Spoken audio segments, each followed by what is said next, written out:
더마카와 함께 시선 집중의 문을 열겠습니다. 어서 오세요. 네, 안녕하세요. 더마카입니다. 오늘은 날씨 얘기로 아침 인사를 해주신 분들이 굉장히 많은데요. 정영수님 그냥 간단하게 어휴 선선합니다 라고 보내주셨고, 임채진님은 라디오에서 애국가 들으며 새벽 출근하는 시간 강사입니다. 나오다 보니 어느덧 하늘에 오리온 자리가 떴더라고요. 계절의 변화를 실감합니다. 야, 또 쓸데없는 얘기인데 저는 별자리 찾아내는 분들 보면 진짜 신기하던데 그걸 어떻게 알아낼 거예요, 그거를? 그러게요. 저도 북두칠성밖에 몰라가지고요. 아, 북두칠성은 보여요? 북두칠성은 당연히 보이죠. 오, 그래요? 네. 저는 눈이 나빠서 별이 아예 안 보여요. 아, 저런 천문대 한번 가셔야겠네요. 네. 아무튼 임채진님은 오리온 자리를 보고 가을을 느끼셨다면, 아까 올려주신 3149님은 타이어 공기압 경고 등을 보고 가을을 느끼셨답니다. 계절이 바뀌면 그게 네. 좀 차이가 있지요. 그렇죠. 네. 아, 예. 안전운전을 위해서 공기압 점검 필수입니다 라고 올려주셨고요. 네. 이쁜 할매님은 여기 부산인데요. 물난리가 난 지 언제였나 할 정도로 맑은 하늘입니다. 약간 춥다는 느낌도 들고요 라고 올려주셨는데, 주말에 남부지방에 비가 엄청 많이 내렸죠. 도대체 가을비라고 해야 되는 거죠? 가을비가 이렇게 내리는 경우 저는 거의 기억이 없는데 태풍 말고는. 예. 이제는 비 앞에 약간 계절 이름은 붙이면 안 될 것 같아요. 그러니까요. 어쨌든 비 피해 입으신 분들 빨리 복구가 되기를 좀 바라보겠습니다. 네. JB타임즈 오늘 주목할 첫 번째 뉴스부터 가볼까요? 내일 윤석열 대통령이 한동훈 대표를 비롯한 국민의힘 지도부와 만찬을 가질 예정인데요. 한동훈 대표가 그에 앞서서 윤석열 대통령에게 독대를 요청했다고 합니다. 참석자가 많아서 정치 현안에 대한 깊은 대화를 나누기 어렵다고 보고 만찬 전 독대를 요청했다라는 것인데요. 이 소식이 알려지자 장해찬 전 청년 최고위원이 맹비난하고 나섰습니다. 어제 SNS를 통해서 여러 종류의 정치인들을 봤지만 저렇게 얄팍하게 언론 플레이로 자기 정치하는 사람은 정말 처음 본다. 이렇게 비난을 했고요. 이어서 이런 말도 했습니다.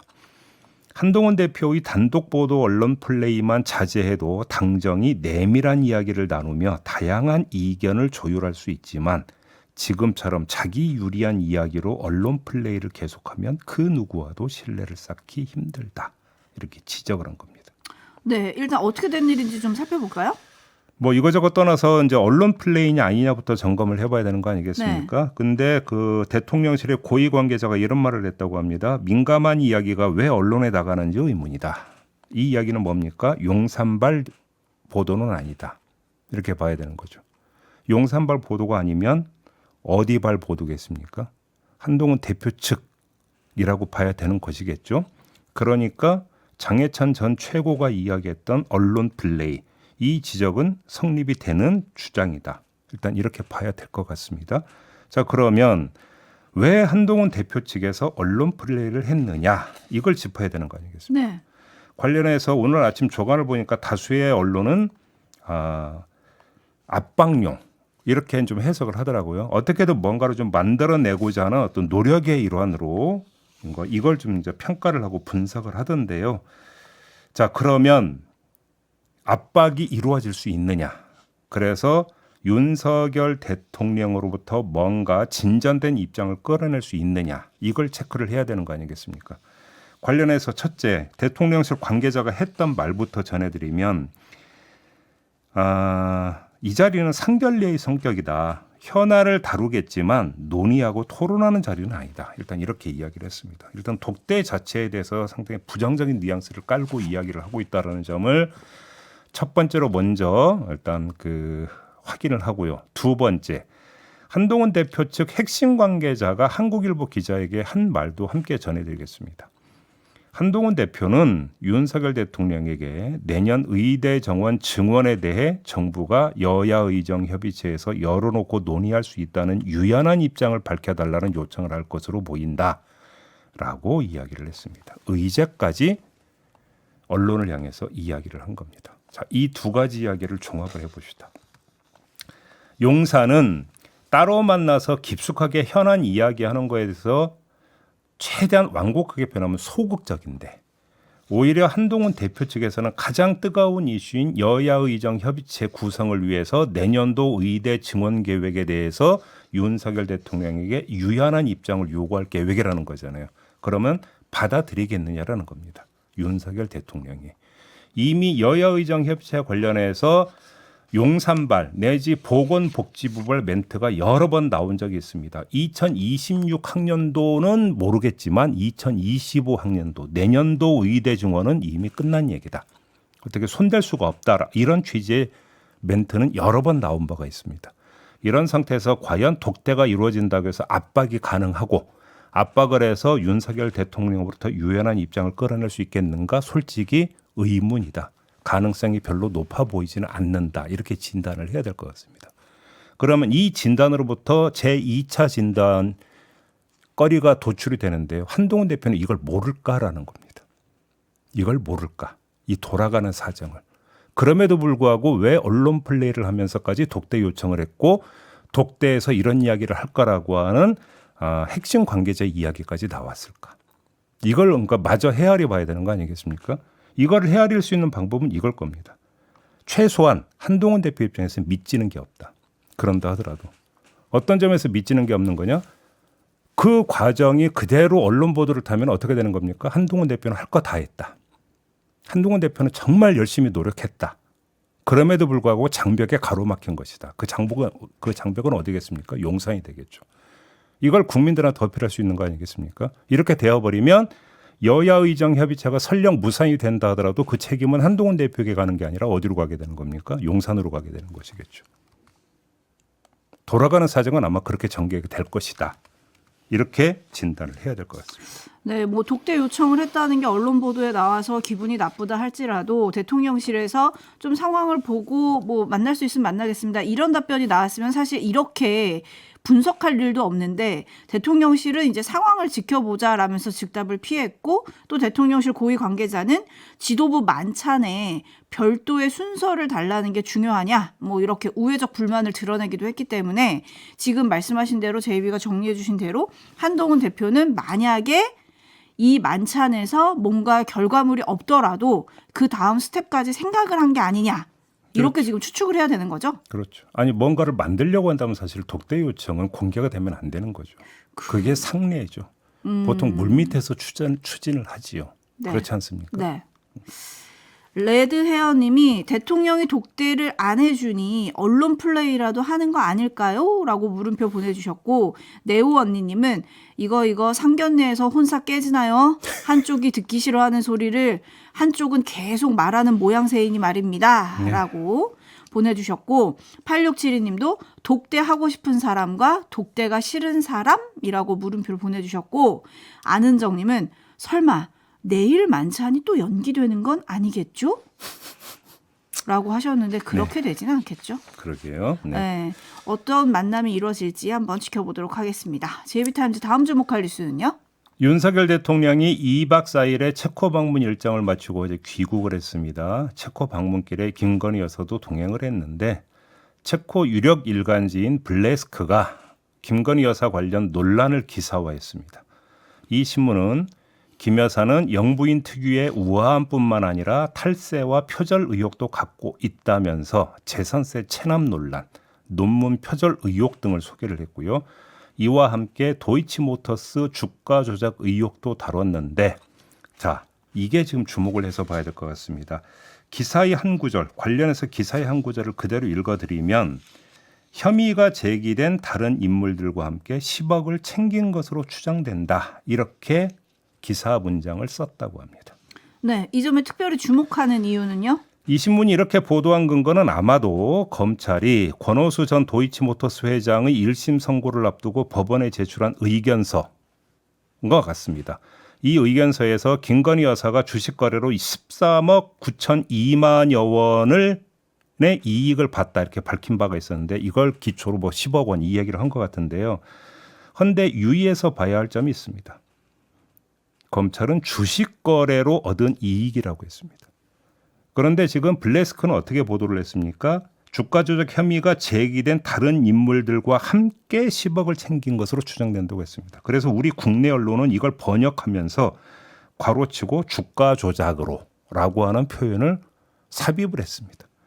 그러면 주식 거래로 10억의 이익을 봤다와 주가 조작으로 10억의 이익을 봤다는 차원이 다른 이야기입니다. 이렇게 일단 1차 정리를 하죠. 그러면 이번에는 용산으로 한번 그 시선을 돌려봅시다. 그럼 용산은 어떻게 대처해야 될까요?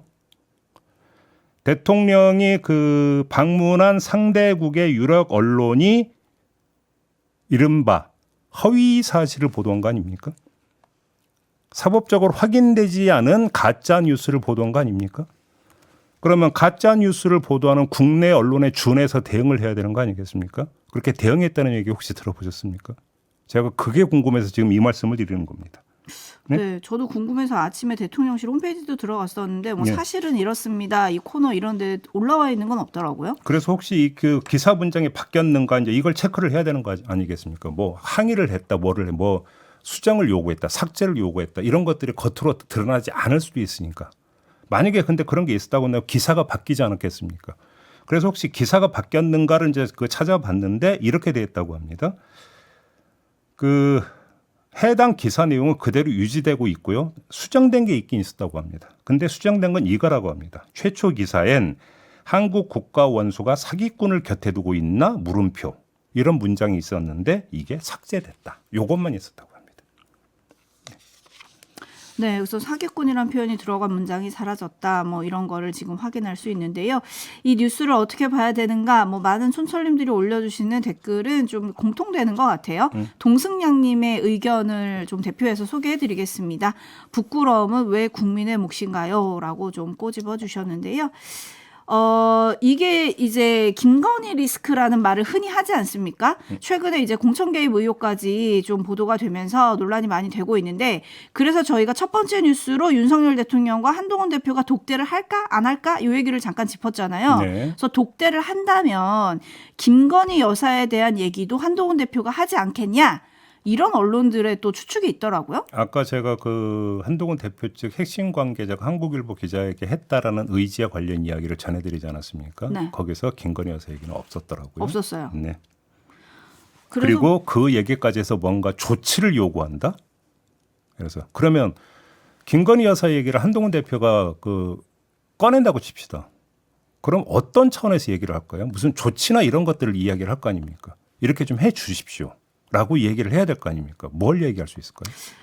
앞서서 조선일보 인터뷰에서는 사과해야 한다. 이 얘기는 또 명확하게 했었죠. 그래요? 네. 그러면 그거에 대해서 윤석열 대통령이 어떻게 반응할까요? 근데 그 반응이 부정적이라고 한다면 독대의 결과는 어떻게 되는 겁니까? 뭔가 안 좋겠죠. 당정 간에 뭔가 공조로 가기 위한 어떤 밑돌 깔기 작업이 되겠습니까? 아니면 정반대로 오히려 균열을 더 심화시키는 걸로 가겠습니까? 균열로 가겠죠. 그렇기 때문에 한동훈 대표 측 핵심 관계자가 김건희 여사 이야기는 하지 않고 있는 거 아니겠습니까? 그렇게 봐야 되는 거 아니겠습니까? 네, 어쨌든 지켜봐야 될 것 같습니다. 근데 이 체코 순방 관련해 가지고 성과가 있었냐 없었냐 요것도 또 논란이 있더라고요. 요거는 유튜브 연장 방송에서 최종권 교수하고 좀 자세히 짚을 예정이니까 그때 좀 처리를 해보도록 하겠습니다. 네, 8시 30분에 함께해 주시면 되고요. JB타임즈 다음 주목할 뉴스 오디오로 먼저 만나보시죠.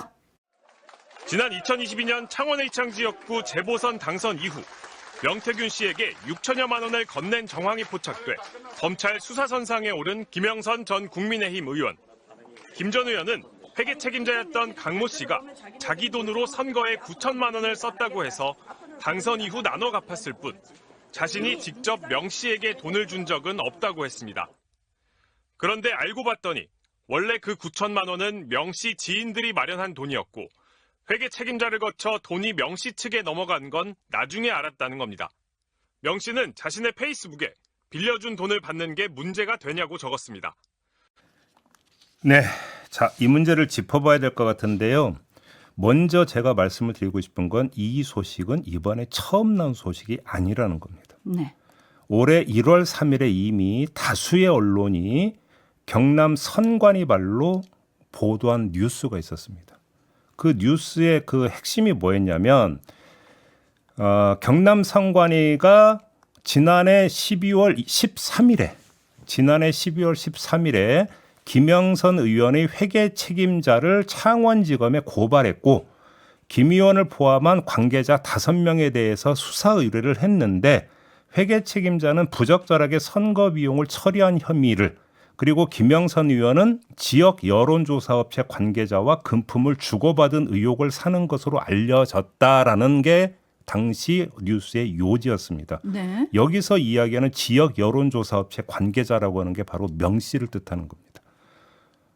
자, 제가 이게 올해 1월 3일에 나왔던 보도입니다. 네. 여러 언론이 보도를 했었거든요. 그러면 이때의 어떤 보도에서 진전된 게 뭐냐? 금액이 나왔다는 겁니다. 6,300만 원. 이라고 하는 구체적인 수치가 나온 것이 사실 사건의 개요는 이미 1월 달에 보도를 탔다라는 것입니다. 그리고 경남 선관위가 검찰에 고발하고 수사 의뢰한 게 작년 12월 13일이라는 이 시점을 다시 한번 확인을 합시다. 그리고 나서 지금부터 분석에 들어가야 되는데요. 지금 이 제기된 문제에 대해서 핵심적으로 그 언론이 주목하고 있는 것은 대가성 여부지 않습니까? 네. 그걸 어디서 밝혀내겠습니까? 수사당국이 밝혀내야 되겠죠. 당연하죠. 그런데 이미 작년 12월 13일에 고발 내지 수사 의뢰가 이루어졌습니다. 그러면 9개월이 지났습니다. 수사가 어떻게 되고 있대요? 제가 지금 말씀을 드리려고 하는 게 그겁니다. 뭐 하고 있느냐라는 겁니다. 수사 당국이. 9개월이 지나는 동안은 수사를 그럼 진척을 시켰느냐라는 겁니다. 지금 보도에 나온 대로 그러니까 김영선 전 의원이나 명태균 씨의 주장에 따르면 이거 단순한 돈을 빌렸고 갚은 행위에 지나지 않습니다. 이 두 사람의 주장에 따르면. 그러면 9개월 걸릴 일이 아니잖아요. 9달 동안 묵힐 일도 아니지 않습니까? 수사 결론이 나와도 예전에 나왔어야 되는 사안 아닙니까? 근데 수사 결론 나왔다는 얘기는 없거든요. 일단 이 점을 먼저 하나를 제기를 하고요. 두 번째는 이미 올해 1월 3일에 이 그 수사 의뢰가 이루어졌다는 게 다수 언론에서 보도가 됐음에도 불구하고 그 한 달 뒤에 이른바 2024년 4월 총선 공천을 둘러싸고 텔레그램 대화가 이루어졌다는 거 아니겠습니까? 네. 그렇죠? 2월. 네. 그게 그 김건희 여사와 김영선 전 의원이 한 대화이든 김건희 여사와 명태균 씨가 했던 대화이든 아무튼 텔레그램 대화는 있었다라는 거 아닙니까? 네. 명태균 씨 주장에 의하면 본인과 했다라는 것이니까. 네. 근데 그 김영선 전 의원과 대화를 했던 명태균 씨와 대화를 했던 총선 공천 문제를 논의하는 것 자체가 적절하냐라는 겁니다. 무슨 얘기냐면 김건희 여사는 그런 위치에 있지 않은데 왜 그러면 총선 이야기를 하느냐뿐만 아니라 제가 부적절하다고 말씀을 드리는 게 수사 대상에 오른 사람과 이미 한 달 전에 수사 의뢰 대상이 됐다라는 게 보도를 탄 사람에 대해서 이런 이야기를 하는 것 자체가 적절하냐라는 얘기도 같이 제기가 돼야 된다라는 겁니다. 네, 그리고 참고로 또 알려드리면 명 씨는 지금 김영선 전 의원과 이렇게 돈 주고받은 이것뿐만이 아니고요. 다른 지방자치단체장 후보들에게 합계 1억 2천만 원을 받은 혐의로도 수사를 받고 있다고 합니다. 네. 참고로 알려드렸습니다. 근데 명태균 씨는 자신의 SNS에 이렇게 적었습니다. 빌려준 돈 6천만 원 돌려받은 것도 문제가 되나요? 제가 좀 전에 말씀을 드렸잖아요. 그럼 벌써 결론이 나왔어야 된다니까. 왜 안 내냐고요 도대체. 그러니까 검찰이 묻고 싶은 거예요 그게. 네. 네, 검찰이 빨리 답변을 좀 해주셨으면 좋겠고요. 뉴스와 분석이 함께하는 JB타임즈 다음 주목할 뉴스는 어떤 건가요? 전주지검이 사채업자 한 명을 이달 초에 기소를 했다고 합니다. 이것만이 아니고요. 국군방첩사령부는 사채업자들에게 암구호를 누설한 20, 30대 군 간부 여러 명에 대해서 같은 혐의를 적용해 수사 중이라고 하고 그에 앞서서 이런 일도 있었습니다. 가상화폐 거래에 쓸 돈을 빌리면서 암구호를 누설한 군 장교가 올해 그 봄에 군 검찰로 송치됐고 군사법원 판결이 나왔습니다. 올해 5월 1심에서 징역 2년에 집행유예 2년 4개월을 선고받았고 항소가 포기가 돼서 형이 확정이 됐다고 하는데 이 군 간부들이 사채업자한테 돈을 빌리면서 신분증을 내지 않았겠습니까? 네. 사채업자 네가 군인이지 내가 어떻게 알아? 확인할 수 있는 거 다른 거 내라 해갖고 암고를 알려줬답니다. 암고라는 게 이제 적군이랑 아군을 구별하기 위해서 그날 각 부대가 정해 문답식으로 주고받는 단어. 그렇죠. 암고를 알려줬고 사채업자는 그걸 또 확인도 했다고 합니다. 이거 어떻게 확인해요? 아니 이걸 확인했다는 게 저는 제일 황당한 건데요. 어떻게 확인해요? 사채업자가 그럼 가가지고 부대 앞에서 이걸 했다는 건가? 아니 그러니까요. 이게 지금 벌어질 수 있느냐라는 거. 이건 상식적으로 생각해도 발생하면 안 되는 사건이 지금 발생을 했다라는 겁니다. 제가 네. 지금 어이가 없어갖고 지금 웃음이 나오는데, 근데 문제가 이게 특정 장교 한 명만이 아니라는 겁니다. 그러네요. 지금 여러 명이고 사병도 아니고 장교들이라는 겁니다. 네, 그리고 지역도 지금 여러 곳입니다. 이거를 이해할 수 있는 방법이 있습니까? 없죠. 아니 그 군무원이 블랙 요원 명단을 유출을 해갖고 난리가 났었는데 지금 또 군에서 이런 사건이 또 있었다라는 거 아닙니까? 도대체 군 기강이 어떻게 돌아가고 있는 겁니까? 왜 이러는 걸까요? 시간이 다 돼서 더 이상 얘기를 못 하겠네요. 자, 구멍이 뚫려도 너무 크게 뚫려 있다. 이 점을 지적을 하면서 마무리할게요. 더마카 수고하셨습니다. 고맙습니다.